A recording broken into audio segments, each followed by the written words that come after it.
And he started talking to me about the devil. He said one thing, you know, if you believe in Jesus, that also means that you believe in the devil. Well, I'd never really believed in the devil. Didn't really believe in Jesus, but I thought maybe sort of he existed. And he said, but you can't have one without the other. And he shared quite at length with me about what the Bible said about the origin of Satan and where he'd come from. And he had this book he wanted me to read. And I thought, well, okay, give me the book, maybe I'll read it. Well, the next week I was taking a few days off. A good friend of mine was getting married. And some of us guys had rented a cabin out by Lake Michigan. And we were going to have kind of a week-long bachelor party out there, which we did. But one day, all the guys had to go back to work or whatever, and I was sitting around the cabin by myself. And here's this book. I thought, well, I could do this, I could do that, I could go here, I could go there. I think I'll just sit here. I'll start this book here and see what this is about. And I got into it. And it started talking about the occult and a lot of the things that I had, Ouija boards and things like that I'd messed around with as a kid. And I just really got captivated by this. And he related back to a lot of scriptures in this book. It wasn't just pie in the sky kind of stuff. Well, by the time I got to the end of this book, I'm starting to get a little nervous. I'm thinking, man, that's bad stuff. I don't want to be messed up with this stuff. I'm a pretty good guy. I'm not that bad, you know. And so, of course, the last chapter of the book talks about how to get set free from this stuff. And I thought, well, okay, I'm going to do this. So I renounced all that stuff, you know. I just said, God, that's bad stuff. I'm sorry I ever dabbled in it. I ask you to forgive me, and if I have any attachments to that, just please set me free. And funny thing happened again. I just started feeling kind of good, sort of warm, and just seemed exceptionally happy.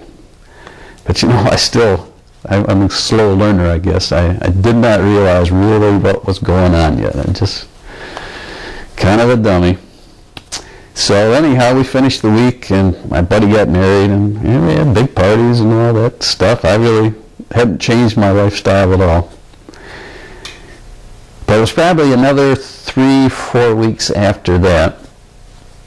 Another guy I'd met through a former job I had at a music store. His name was Calvin. I'd done electronics at that store, and I was doing a little project for Calvin for one of his guitars. And he invited me over for dinner and wanted to talk about this electronic gadget. So I thought, okay, that sounds good. I don't have anything else to do. And went over there and had a wonderful lasagna dinner with his wife and new baby. And after dinner, we just sat down, and I thought we were going to start talking about this electronic thing. But he had other ideas. And I later found out he had quite a few people praying behind the scenes. I was kind of set up here in a good way. And so he started asking me questions about my life and started talking a little bit about God. And now, I knew Calvin was a Christian from way back in the music stores days, and I just always liked Calvin, but I kind of avoided the religion issue, you know. I just kept that at arm's length and tried not to get into those conversations. But with all that had gone on with Garrett at work and all these different things, I was kind of open to, maybe even hoping that he would bring this up and we could talk about that. And so he started asking me questions, and we got to talk, and then pretty soon he asked me if I was born again. And well, I related to him, you know, what had happened, and he looked a little surprised, but not shocked, and he kept talking. And then he started sharing about this baptism in the Holy Spirit. Now, Garrett had shared a little bit with me about that, just talking, but Calvin sat down. He spent quite a bit of time going through the Bible, going through the scriptures where they actually talked about it. This really is in the Bible. It's not just something somebody made up. And after he all got done with all that, he looked at his wife, and he kind of looked at me and said, well, do you want to get baptized in the Holy Spirit? I said, well, yeah, why not? That sounds really great. So he and his wife prayed for me, and we had a nice time, and it was getting kind of late by now, so I got in my car, headed home, and that same old thing, I'm feeling great, just happy, full of joy. And he'd been sharing about praying in tongues and stuff, but when he prayed for me for the baptism, I couldn't do it. But on the way home, I just sort of started singing in the Spirit, and I was just truly changed. I think at that point, something really rather miraculous happened in my life. Something that I finally understood and was really tangible. It was definitely the turning point. So you see, I had asked God into my heart. I got set free from some things, and then I got baptized with the Holy Spirit, and things really changed. Now I wanted to go to church, and this was really fascinating, because I found out there was a lot of churches that they weren't real religious oriented the way I thought churches were, just real regimented, sing a couple songs, sit down, listen to a sermon, go home. Calvin invited me to his church, and there was real singing. Half hour, 45 minutes of singing, not old church hymns, sometimes church hymns, but a lot of really contemporary upbeat songs, and they moved me, and I began to really listen to the sermons and began to realize that this was the truth. This was something God was speaking to me by His Holy Spirit. And not only that, I had the power to change. I noticed quite quickly that some of the things, like swearing at work, when I'd get mad about something, I didn't swear anymore. It wasn't that I really tried that much not to. I guess I was just dramatically set free of that. Some of the other things in my life didn't go away quite so fast. Wish they had.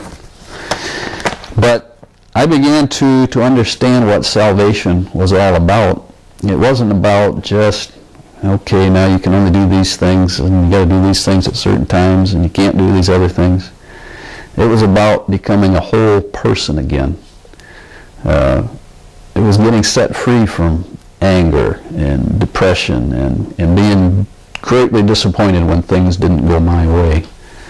This was about becoming more like God, with the Holy Spirit giving me the power to be able to do that. It's also, I found out about, not just about going to heaven someday, long down the road, something you can't really relate to. Salvation is also about today. It's about spiritual deliverance, but it's also about health and healing. I read a definition in a Bible dictionary about salvation, and it says it means deliverance, preservation from any danger, and the word salvation itself has connotations of wholeness, soundness, and health, giving, in its words, saying giving salvation a medical connotation, salvation from affliction, disease, and demon possession. It also goes on to say that sometimes in the Bible, when salvation is used, it's literal in the sense of being a physical healing. Salvation and physical healing are one and the same thing. Of course, it also talks about salvation being deliverance from the enemy and going to heaven someday as well, but it's both. For me, it just was a tremendous thing to know that God wasn't something that you had to wait till you died to know. It was right here and now. It was became very, very real to me. The fact that I could be baptized with the Holy Spirit, meaning the Holy Spirit has come to live within me and to give me power to live a Christian life, was another thing I had never considered. That was a tremendous revelation to me.